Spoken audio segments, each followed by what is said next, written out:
नमस्कार दोस्तों, हमारे चैनल में आप सभी का स्वागत है। कॉलेज से घर लौटकर अनन्या ने अपना बैग पीछे रख दिया और बोली, माँ, आज रात काव्या के भाई अर्जुन की सगाई है, मुझे वहाँ जाना है। माँ सुमन ने संयम से कहा, बेटा, अपने पापा से पूछ लो, अगर वह इजाज़त दे देंगे तो मुझे कोई आपत्ति नहीं।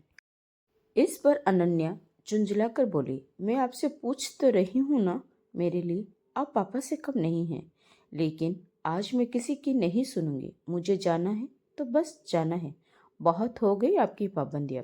सुमन ने समझाते हुए कहा, ऐसा नहीं कहते बेटा, पापा जो कहते हैं तुम्हारी भलाई के लिए ही कहते हैं। अनन्या तेज में आकर बोली, मुझे तो लगता है वही मेरे सबसे बड़े दुश्मन हैं। हर समय नसीहतें, दुनिया भर की बंदी से जैसे मुझसे बदला ले रही हो।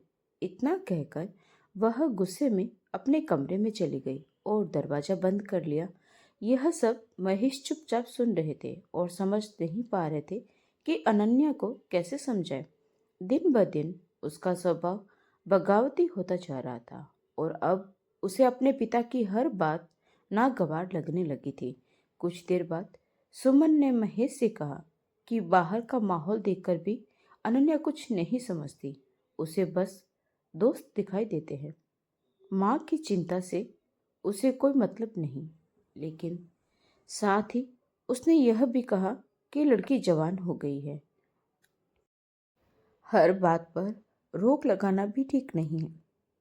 महेश ने भारी मन से कहा कि वह उसे तनाव में नहीं देख सकते और अगर वह जाना चाहती है तो जाए, मगर रात 9 बजे वह खुद उसे लेने आएंगे। सुमन दो रिश्तों के बीच पिस रही थी और किसी एक का साथ नहीं दे पा रही थी। थोड़ी देर बाद अनन्या कमरे से बाहर आई, चेहरे पर तनाव साफ था। सुमन ने प्यार से कहा कि वह उनकी इकलौती औलाद है, इसीलिए चिंता होती है। इस पर अनन्या ने दर्द भरे स्वर में कहा कि यही चिंताएं उसका दम घोट देती हैं और दोस्त उसका मजाक उड़ाते हैं। अंत में समय का ध्यान रखते हुए अनन्या सगाई में पहुंची, जहां काव्या ने हैरानी से कहा कि आज उसे इस समय बाहर देखकर अजीब लग रहा है। दोस्त हंसी मजाक में ताने देने लगे, लेकिन अनन्या अब अनसुना कर समारोह का आनंद लेने लगी। हालांकि उसकी नजर बार बार घड़ी पर जा टिकती थी। जैसे ही रात के 9 बजे अनन्या चलने को तैयार हुई तो समर बोला कि वह उसे छोड़ देता है। इस पर अनन्या हंसकर बोली, नहीं यार, कहीं पापा ने देख लिया तो कयामत आ जाएगी। समर ने चिंता जताई कि इतनी रात को वह अकेली कैसे जाएगी। तब अनन्या ने मजाकिया लहजा में कहा, अकेली कहाँ, मेरे पापा बाहर खड़े मेरा इंतजार कर रहे होंगे। यह सुनकर वह खुद ही हंस पड़ी और समर के पास पूछने के लिए कुछ बचा ही नहीं। वह उसका सबसे अच्छा दोस्त था। दोनों कई सालों से एक दूसरे को जानते थे और अब उनकी दोस्ती धीरे धीरे प्यार में बदलने लगी थी। समर यह बात उससे कई बार कह चुका था, लेकिन अनन्या ने अब तक अपनी तरफ से इजहार नहीं किया था, क्योंकि वह पापा से डरती थी और जानती थी कि वे इस रिश्ते के लिए कभी राजी नहीं होंगे। उधर गेट के सामने दूसरी ओर महेश अनन्या का इंतजार कर रहे थे। अनन्या ने समर को अपने साथ बाहर आने से मना कर दिया और पापा की गाड़ी देखते ही उसकी ओर बढ़ गई। महेश ने पूछा कि फंक्शन कैसा रहा। अनन्या ने मुस्कुराकर कहा, बहुत अच्छा, पहली बार इतनी तक देर तक दोस्तों के साथ घर से बाहर रहने का मौका मिला। अच्छी बात है, कहकर महेश ने बात वहीं खत्म कर दी और रास्ते भर दोनों ने के बीच फिर कोई बातचीत नहीं हुई। अनन्या आज अपनी बात मनवा पाने की खुशी से अंदर ही अंदर बहुत प्रसन्न थी। वह सोच रही थी कि पापा चाहते तो इंटर के बाद उसे किसी अच्छे कॉलेज में शहर से बाहर पढ़ने भेज सकते थे, लेकिन उन्होंने उसे बीएससी करने के लिए मजबूर कर दिया था। उसने साफ कहा भी था कि वह इंजीनियरिंग करना चाहती है। तब महेश ने कहा था कि लड़कियों के लिए टीचिंग लाइन सबसे अच्छी होती है और वह चाहते हैं कि अनन्या एमएससी करके पीएचडी करे और किसी यूनिवर्सिटी में पढ़ाए।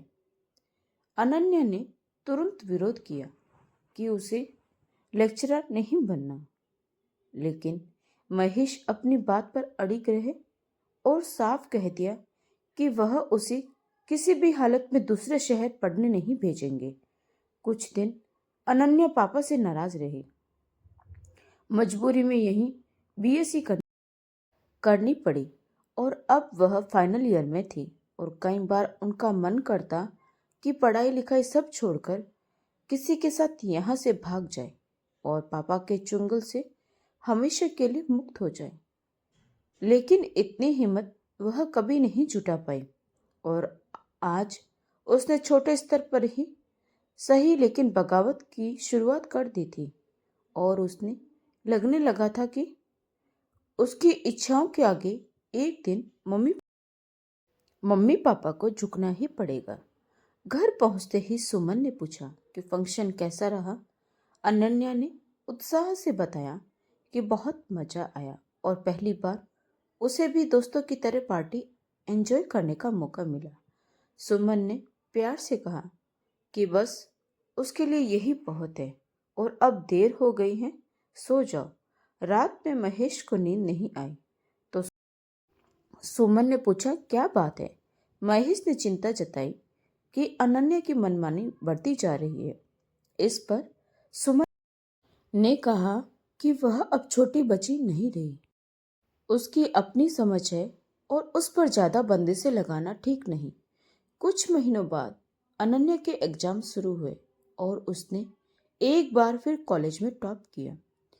वह फिजिक्स में एमएससी करना चाहती थी और मानती थी कि इसी विषय के जरिए वह इंजीनियरिंग के क्षेत्र में आगे बढ़ सकती है। इस बार महेश भी उसके इस चुनाव से सहमत थे। उधर समर ने भी इसी साल एमएससी पूरी कर ली थी। उसके पापा यूनिवर्सिटी में प्रोफेसर थे। वे बेटे को भी प्रधानाध्यापक बनाना चाहते थे। समर ने मन लगाकर पढ़ाई की और अच्छे अंकों से डिग्री हासिल की। वह अनन्या से 2 साल सीनियर था और अब अनन्या ने मन ही मन तय कर लिया था कि वह बहुत जल्द अपने दिल की बात पापा को बताएगी, क्योंकि अब वे उसे फंक्शन जाने से रोकते नहीं थे, लेकिन रात में घर से बाहर रहने की इजाजत अभी भी नहीं थी और यह बात अनन्या को बिल्कुल अच्छी नहीं लगती थी। उसकी सभी सहेलियां अपने बॉयफ्रेंड के साथ देर रात तक मौज मस्ती करती थी, लेकिन उसके लिए हर बार समय सीमा तय रहती थी। फाइनल ईयर में पहुंचते ही अनन्या ने समर से शादी करने का मन बना लिया, क्योंकि वह अब अपने मम्मी पापा के बंदिशों में और नहीं रहना चाहती थी और जिंदगी अपने ढंग से जीना चाहती थी। एक रात वह अपनी सहपाठी रीचा की बर्थडे पार्टी में रात 10 बजे घर लौट रही थी।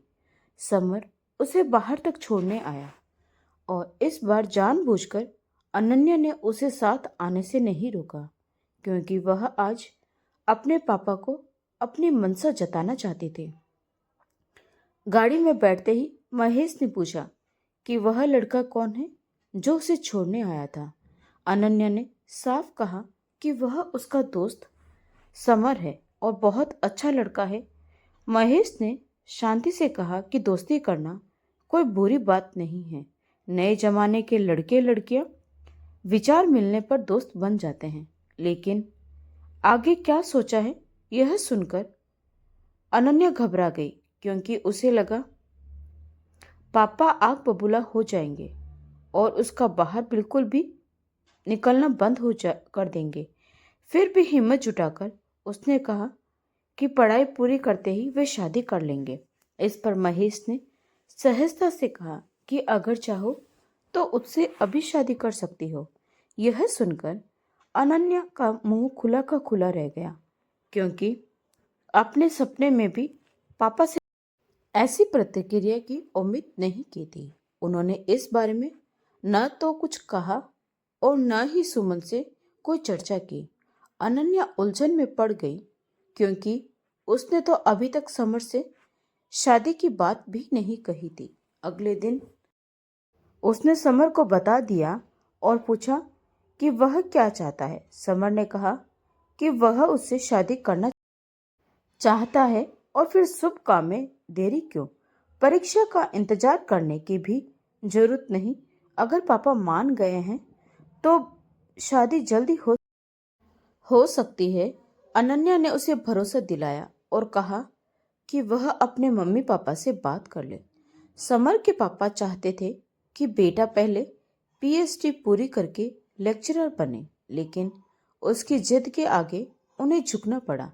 वह सुमन को पता चला तो वह घबरा गई और महेश से पूछा कि क्या वे सच में अनन्या की शादी समर से करने को तैयार है। महेश ने कहा कि वह उनकी बंदिशों से आजाद होना चाहती हैं और इससे पहले कि वह कोई गलत कदम उठाए उसे आजाद करना ही सही है। आखिरकार दोनों परिवारों की रजामंदी से 1 महीने के भीतर समर और अनन्या की शादी हो गई। अनन्या खुशी खुशी ससुराल चली आई और विदाई के समय उसकी आंखों में आंसू नहीं थे क्योंकि उसे लग रहा था जैसे वह खुले आसमान में आजाद पंछी की तरह उड़ रही हो।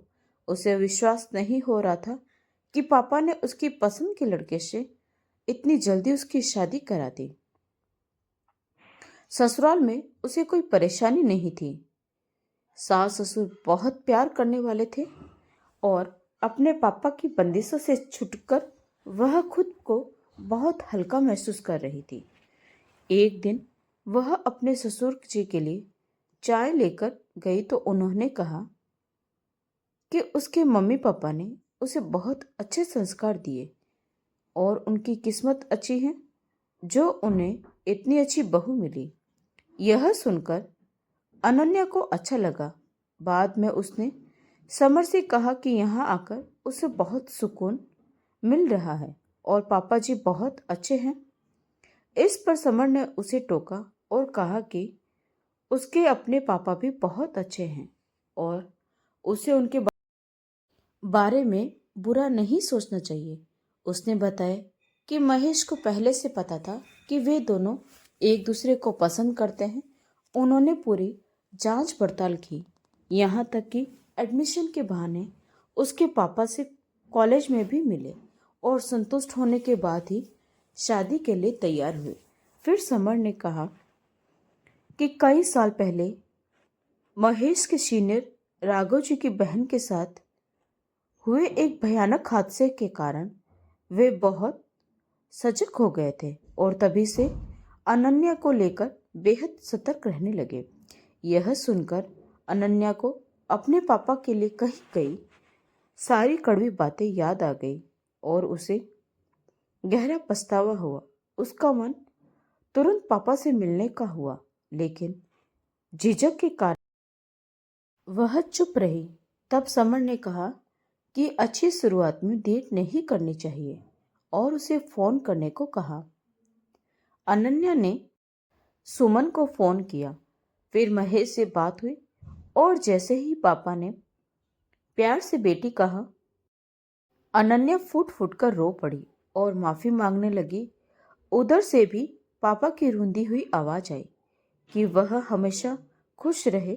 उस दिन देर तक उसकी सिसकियां उसके मन का सारा रोष बाहर ले गई और पापा के प्रति उसके दिल में सिर्फ प्रेम और सम्मान बचा रह गया। क्या हमें अपनी आज़ादी मांगने से पहले कभी यह समझने की कोशिश नहीं करनी चाहिए कि माँ बाप की पाबंदियों के पीछे डर और प्यार कितना गहरा होता है? अगर आप अनन्या की जगह होते तो क्या आप भी अपने पापा को गलत समझते या पहले उनसे खुलकर बात करते? अपनी राय कमेंट बॉक्स में जरूर दें और अगर कहानी अच्छी लगी हो तो प्लीज़ लाइक, शेयर और सब्सक्राइब जरूर करें। तो मिलते हैं एक और नई कहानी के साथ। तब तक के लिए आपका बहुत बहुत धन्यवाद।